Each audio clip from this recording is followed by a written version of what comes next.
Hi guys, welcome to Office Blokes React. I'm Office Bloke Dave. I'm Office Bloke Mike. I'm Office Bloke Dales. Collectively, we are the Office Bloke Medics. Yeah. Medics. Yep. Are we? I wouldn't even have the first clue. I'm a first aider. Yeah. No, you are, the aren't first you? aid course, didn't you? I wouldn't have a clue. God help it if anyone like suffers or anything in here. I'd just be like, You'd be slap. Pub. I'd probably just walk out. Dave. Imagine just me being here with someone and so all of a sudden something happens. I'd be like, let me see if I can go and find someone. I'll get my car and just go. I think you're being hard on yourself. You had a bit of a cuddle with someone that was on the floor outside, didn't you? And help lift them up. Who? That was having a medical emergency. Who? Office Bloke Chris. I did not. Did you not get Oh, on, no. pick him up I tried to help him, yeah, but I just went, I kind of tapped him with my foot and went, get up, you knobhead. Get up. Lazy get. Back to work. Poking him with a stick. No, I tapped him with my foot and went, what are you doing? Cattle prod. It worked. Yeah, fair enough. Yeah, that was a tangent about being medics, and because of that, we're going to do a bit of Popo Medic. That's not a segue. It's I don't know what that is. The insane raid and hijacking of Flight 8969. I don't know that flight number. Nope, me neither. There was one. Was there one in Israel years ago that was quite famous, or was it the one in France?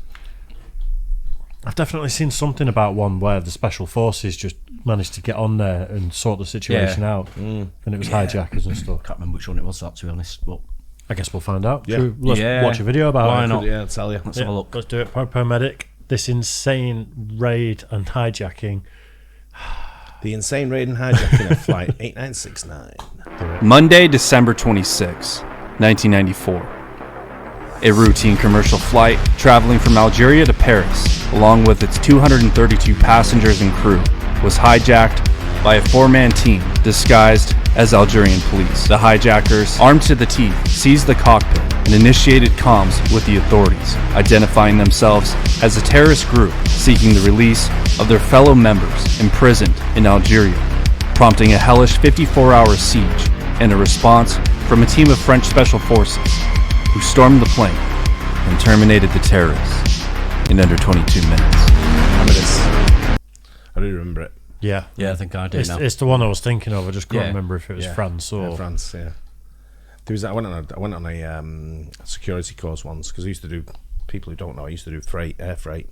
So you go on a security course when I was younger to do it, and the guy who taught us got called out to a I want to say it was an Ethiopian Airlines flight, that they said there was a bomb on the plane, and it was grounded in like Addis Ababa or somewhere like that. So they'd flown him from Gatwick to Addis Ababa, and while he was flying over there to go and find the bomb on the plane, bomb went off. He wasn't on the plane, he was flying over to the plane with the bomb on it, Oh wow! sort of thing. But as he was flying over, the bomb went off on the plane. So it was a serious threat and all that kind of What stuff. capacity was he going there for? To find the bomb. Wow! So he would have been on board looking for it if he would have been a bit quicker. Yep. Jesus. Yeah, it was bomb disposal. That was his. He was the tutor on the course, sort of thing. Yeah. He was telling us a story. He actually sent a live bomb round the classroom when we were there. I was like, and it went off, and the guy next to us, he put his finger between like the detonator and the Semtex, whatever it was. Yeah. And he's looking like shit, and he's next to me, and I'm looking at him, he's looking at me, and he's shitting himself, and he's going, "Nah, I put a delay switch on it and all that." And I was like, I'm still not sure about that, mate. I'm like, "Whoa." 10 seconds. Run. I'm like, "Whoa." I said, "What if you got it wrong?" He's like, "Oh, I wouldn't have got it wrong, would I?" I'm just like, nah. Yeah, but if. Yeah. But they were great courses to go on. Sounds it. Exactly why women live longer than men as well. Yeah, exactly.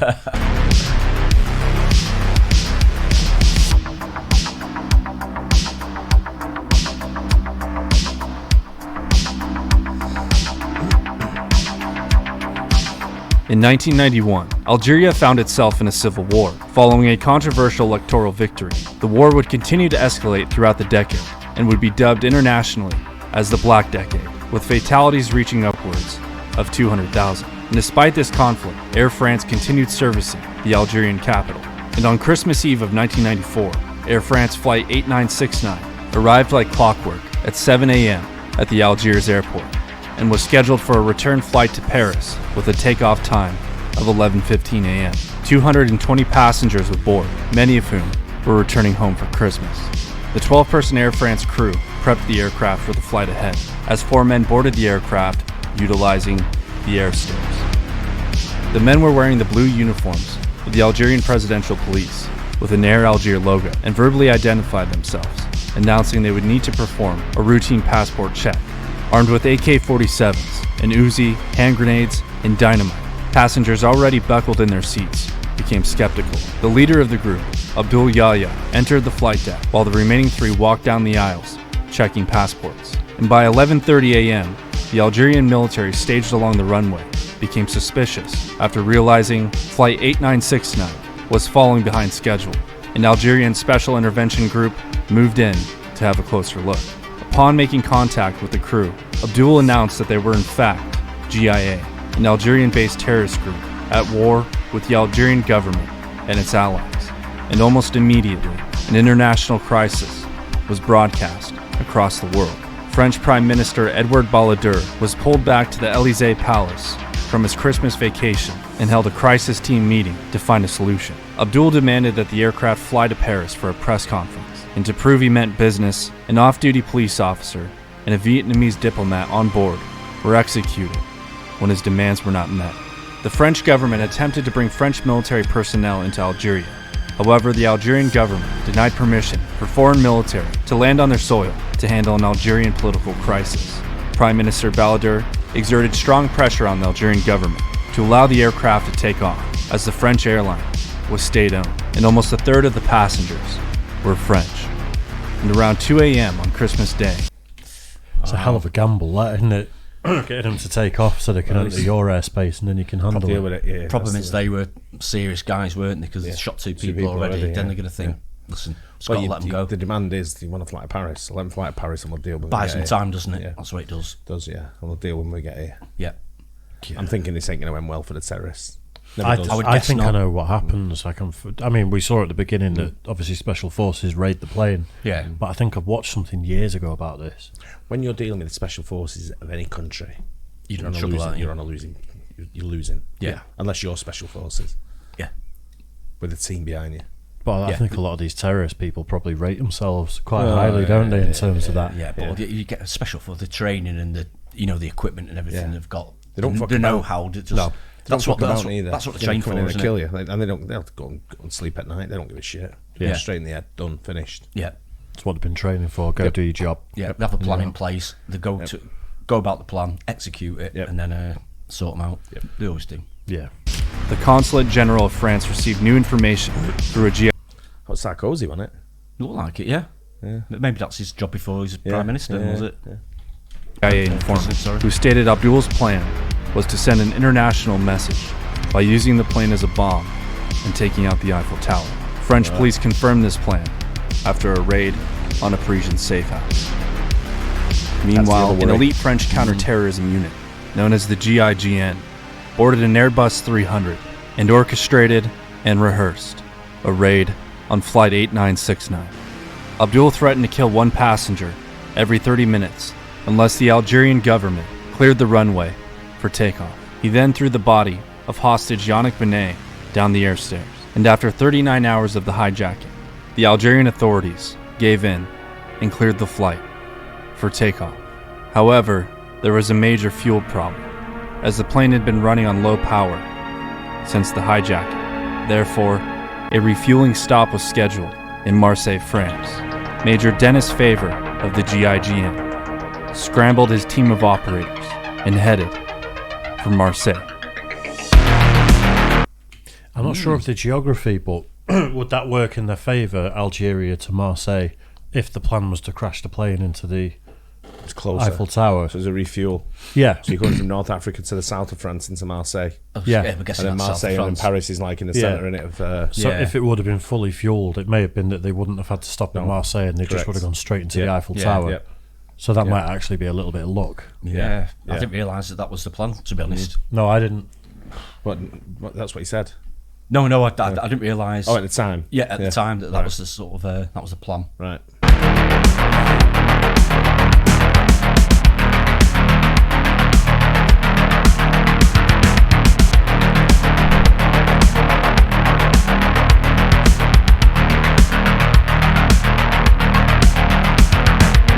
On the morning of December 26th, Flight 8969 touched down in Marseille, where the French authorities strategically led the aircraft to a remote location far away from the terminals and out of the public eye. By 9 a.m., the hijackers demanded a takeoff time of 9:40. Negotiators stalled by providing the hijackers with food and water, while the GIGN operators, disguised as airport personnel, planted eavesdropping devices and long-range microphones on the A300's fuselage and windows.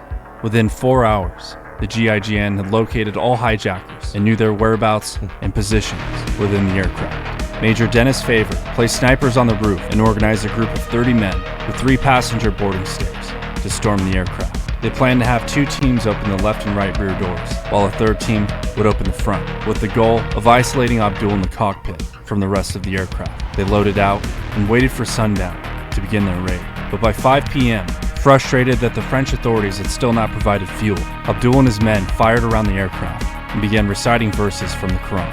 Prime Minister Balladur gave Favor the authority to take whatever actions he deemed necessary, and after the hijackers fired at the control tower, Favor gave the go-ahead to his men to launch the raid.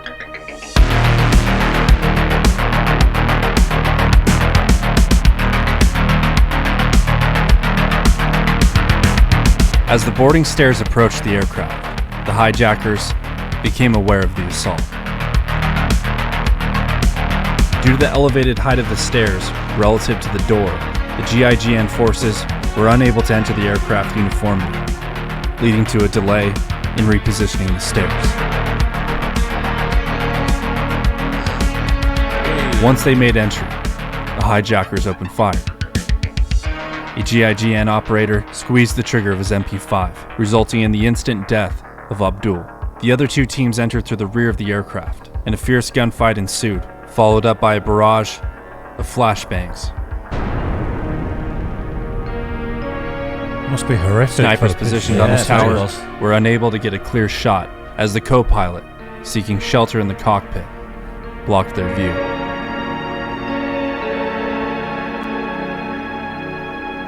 However, out of desperation, the co-pilot pulled himself through the cockpit window to escape, allowing the snipers to fire into the cockpit and neutralize another hijacker.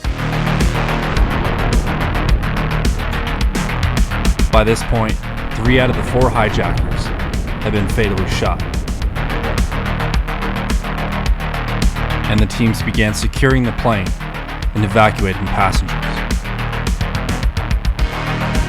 The remaining hijacker bought himself an extra 20 minutes after he clutched a grenade and stuck his finger in the pin. As he moved his hand to open the cockpit doors, the GIGN shot him dead.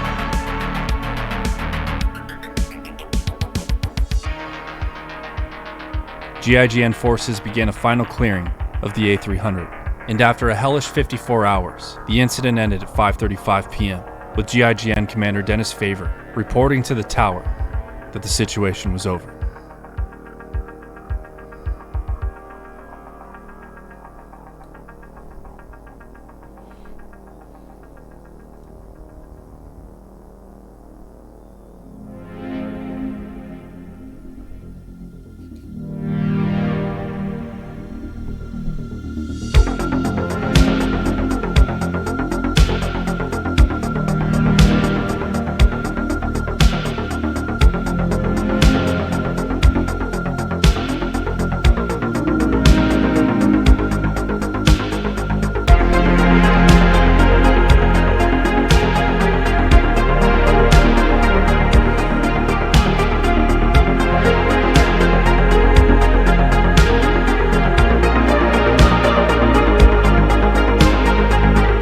Hostages and 9 GIGN operators suffered injuries.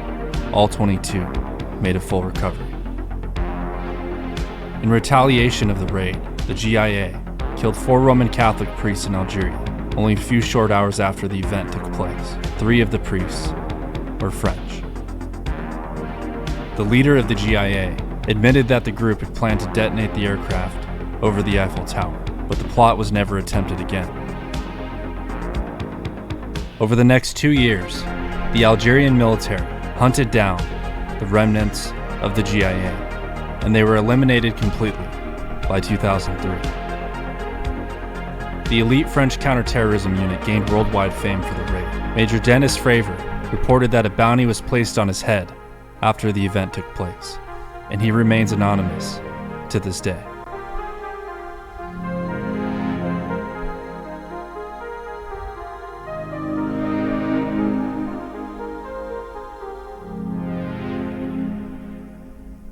Interesting. Yeah. Is that it? Hey guys, if you enjoyed Yeah. That's Absolutely. exactly what special forces are for, isn't it?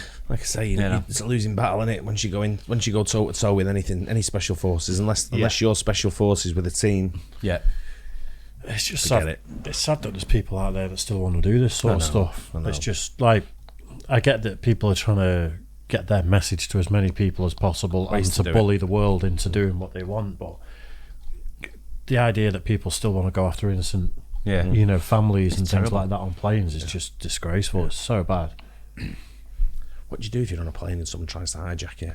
I think because I'm a nervous flyer anyway, I'd instantly just attack. What if someone goes mental on a plane and just starts kicking off? It depends. You've got to gauge that one well, haven't you? Yeah. At what point does it become your job to step in? In a situation I like think that? so. I think you get together with a few other people, wouldn't you? I think there'd be a few like-minded people who say, listen, sort something out, without a doubt. Because it's in everyone's interest, and we're all said It's and never done. really happened to me. No. Like being on a plane and anyone's kicked off or anything. No, it's rare. Yeah. It's quite rare it happens, Yeah. isn't it? Nowadays, yeah. I mean, there's just heavy things that happen, though, wouldn't they? If people kick off on planes, Heavy penalties. The and stuff, heavy yeah, penalties, it's prison big time time. for a lot of Yeah, people. it can be. Yeah. But I mean, even security on plane is so much better these days, thankfully, than it was in like the 90s, where things like were happening more and more, weren't not kidnappings, hijackings, and things like that. Well, thankfully, it's hopefully a thing of the past. But I think for me, I'd just have to lash out. If I knew it was a legit, actual, real terrorist thing going on, I think I'd just have to go for it. Because, like I said, I couldn't sit there panicking, thinking that the plane's taken. Chances of having a gun now is pretty limited, isn't it? Yeah, Even it's guys- probably going to yeah. be some sort of bladed Yeah. weapon, isn't it, realistically, or the Yeah. threat of a bomb. But, I mean, they swab your bags and stuff a lot of the time now for explosive material. Yeah, you can't even get a fucking tiny little bottle of shampoo on the plane. I know. You know what I mean? You don't get yeah. a bomb on there. But they've picked up my dad's rucksack a few times because he's used it to, when he's been prone shooting, Right. lying down. Yeah. He's been resting on his rucksack and the sort of residual Right. charge from Yeah. the rounds, I guess. Yeah. They've sort of swabbed his bag and it's come back as Right. explosives. So they're on things like that so Yeah. much nowadays, aren't they? got to be, haven't they? Got to You be. don't, Scary. you don't like it when you see things. You don't, like you say, thankfully, there's not many hijackings anymore. Yeah. It's a thing of the past now, hopefully. Hopefully, You know, yeah. security nowadays. I don't think it'll ever be a thing of the past, unfortunately, but at least reduced as much as possible. Yeah, I mean, it's sad it's had to go like that, but I mean, these terrorists are getting out of hand. French Special Forces did the jobs, though, didn't they? Absolutely did. Fair play to him. Yeah. Hope you guys enjoyed it. Don't forget to like and subscribe. We'll catch you on the next Cheers, one. guys. Cheers.